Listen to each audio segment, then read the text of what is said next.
Happy Saturday.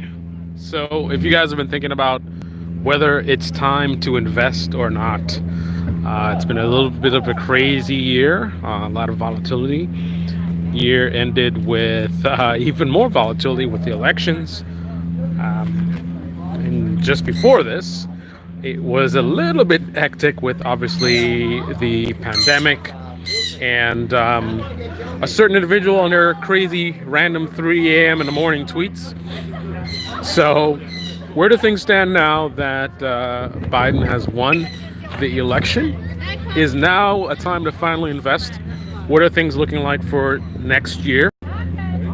I would say probably not. The market surged since we got past the elections as far as knowing that Biden won. So, obviously, typically, you want to buy low, sell high. This looks really nice. I love this. It's got a nice shimmer to it. Obviously, you want to buy low, sell high. So, if the market just surged and you didn't surge with it, then you're probably a little bit late. So, I would say you missed the boat on that one as far as in the short term.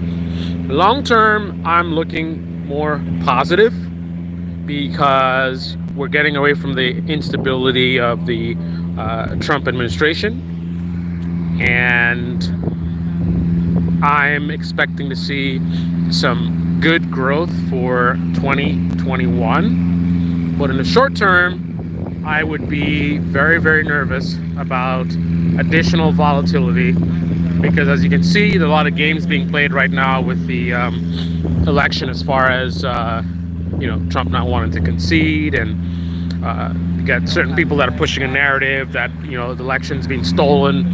So you have millions and millions of Americans that believe that the election's been stolen. It's some kind of attack, and right now there's, I think, 10,000 or more people right now in Washington, D.C., and they're all rallying, and that's fine, but the environment is definitely primed for an event. We hope that nothing happens, but there's a lot of people that are very frustrated, and they are also sort of provocateurs that might want to take advantage of the situation. So a lot of things going on. There's also a risk to the country as far as since Trump is not helping Biden as far as the transfer of power. He leaves the country exposed. Our enemies are certainly watching, and they may look to take advantage of the situation. So a lot of factors that can happen, a lot of unknowns, a lot of question marks, and these are things that could have massive implications. So I would definitely probably sit this out for now, would be my recommendation to you. I'm thinking positively for, again, 2021 once the election is officially decided and we're ready to move on to we know who's the president. We made it. We got through all this nonsense. Then at that point, that will be the time that I'll be looking for a drop in the market to get that low, and then jump in and profit from the rise. For me personally, because I have a narrow window where I could actually make a move right now, where I don't have restrictions on trading right now, I am potentially going to look at not sure. I know there was recently some ruling. I guess I don't know if it's illegal or not, but supposedly you can't invest in Chinese companies that are that fund the military or something. But there's a company in China that actually they're kind of like the Apple, shall we say, of China. So I am looking at potentially making some investments there because of the price being very low right now and taking advantage of the surge that's going to happen for sure next year. Other than that, I'm looking for opportunities in real estate. One second. So a lot of people are leaving. A lot of people are leaving. What do you call it? They're leaving New York City, and they're sort of escaping to the suburbs. So I'm thinking about there might be opportunities there as far as renters. Unfortunately, some people are going to lose their homes due to the crisis right now. And if they lose their homes, they need some place to stay. So there might be a renters market boom, shall we say. And I'm going to look into maybe this might be some opportunities there. I think investment real estate, as far as getting rental income, might be a good move right now, depending. Um, I was thinking about maybe the housing would take a dip because of the crisis, but I think I haven't looked into it yet. I'm going to start looking into that pretty soon. But I think the prices actually might have risen because money is cheap right now, so people can get loans, mortgages pretty attractively, low interest. And if you are not really affected by the pandemic, then you are doing pretty well. You're probably working from home, saving money on the commute. So you're cash heavy right now. So that means you got a lot of money to invest. So there's a lot of people that fit into that category. And, they got a lot of cash, low interest on mortgages. So they might be looking to buy. And I'm pretty sure that is the case. And also, again, people moving out of the city. So maybe they were in apartments. Now they're going to move to the suburbs and buy a house. So I think prices might actually rise if they haven't risen already. It's all about supply and demand. And if a lot of people are buying because of taking advantage of the way things are now, that could actually push the prices up. So as far as getting a discount on a house because of the financial crisis right now and then getting that equity as the market recovers, I don't think that is going to materialize. That was something I was thinking about. But I think the opportunity is more on the rental income side. So I am going to be doing some research into that, try to get something as close to Manhattan as possible, because obviously that's going to be something that's ideal or something that's going to be very attractive to people that are moving out of Manhattan or New York City rather. So that's something I'm definitely going to look into. Other than that, as far as investments, I have a window right now where I can, do whatever transactions I want. So I'm going to take advantage of it. And I don't think I'm going to worry too much about what the market is doing. My focus is going to be taking advantage of the rise of the market from, first through third quarter, all the way to the fourth quarter, just 2021. Look at what 2021 begins with as far as the S&P 500, and think about what's going to happen between now and the end of the year. So I'm going to probably pick out some stocks that I want to jump in on, and I'm going to keep tracking them, waiting for some kind of a dip. So the market takes a little bit of a drop and then jump in. I don't care what the price is because I'm, again, long term. I'm still not really looking too much at short-term investments right now. The short-term investment of the year was the crash. I jumped in, did very well. I think I'm up 50-60% or more. But now I think everything is long-term. At least for me anyway. I don't feel comfortable with any kind of short-term investment. So that is my strategy. That's what I'm looking to do for 2021. So any day now. Also gold, I'm looking at as well. Gold is looking pretty good.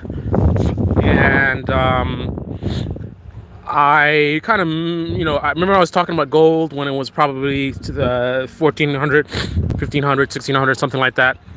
And I think it hit over 2000. So that would have been a great return on investment in a short period of time. So I might take advantage of that as well. It depends on how pessimistic I am in terms of what's going to happen with the economy. I think there might be a little bit of an inverse relationship as far as gold, but always got to look for the right time to buy in terms of when the prices are down, and then you can profit from them going up. So that is my feedback in terms of investments for this year. I'm gonna get the hell out of here because it's super cold. Hey, Brandon. Thanks a lot, man. Appreciate that. It is cold out here, guys.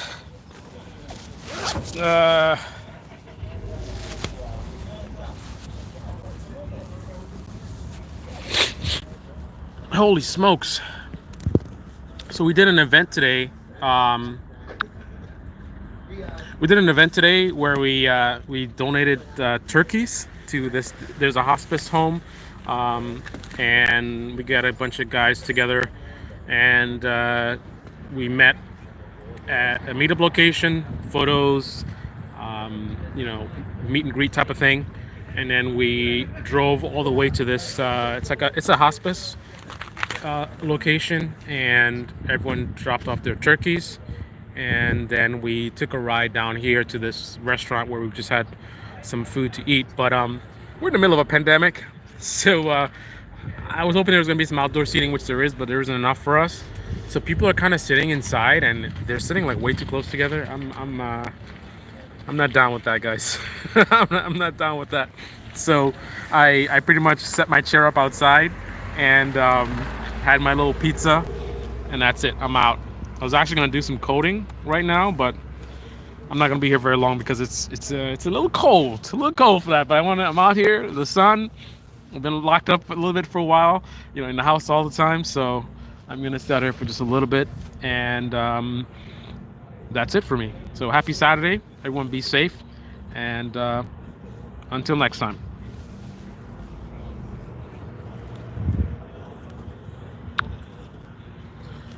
And again, thank you again, Brandon.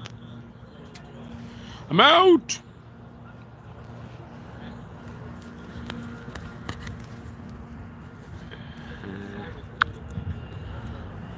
How do you turn this thing off? That's not how you do it. That's how long I haven't done a live stream.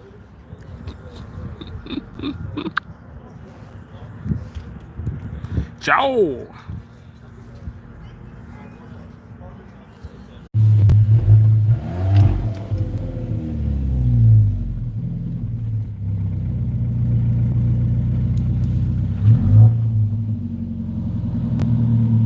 That's horrible.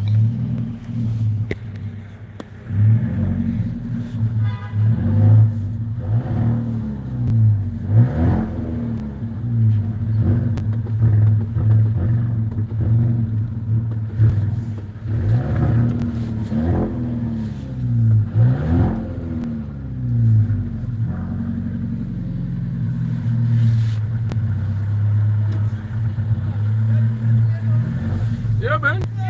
You can tell, but you can tell by the hat. No, I'm just kidding. Watagwan. You born there or no? No, we were born here. Okay, but your parents though. Upstate New York. Yeah. Oh, okay. Parents born in New York, You know where? yeah. Spanish Town. Oh, nice. All right, Kingston. Kingston. you know, Back in like a. you know everybody from Kingston. Everybody from Kingston, yeah. Oh, but, Oh, we're from here. Yeah, brothers. no, but your parents are both from Spanish Town, you said? Spanish Town. Yeah. All right. That's in Kingston, right? No, it's different. Okay. No. I only been to Montego Bay. It's breathtaking. Yeah, this is it? Huh? Yeah, this is sick. Wait, Yeah, right.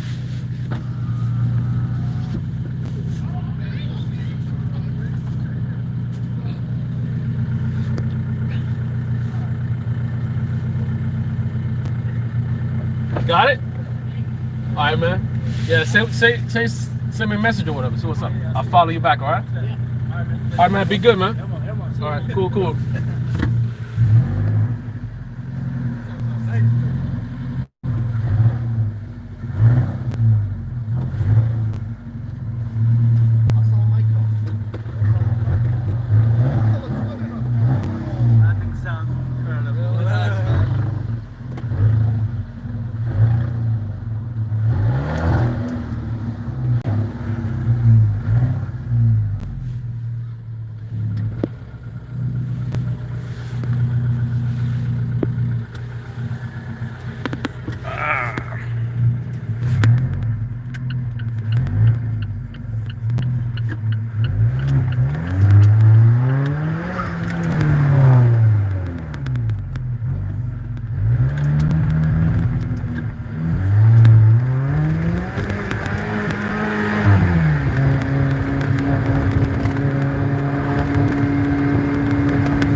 But probably didn't even see that.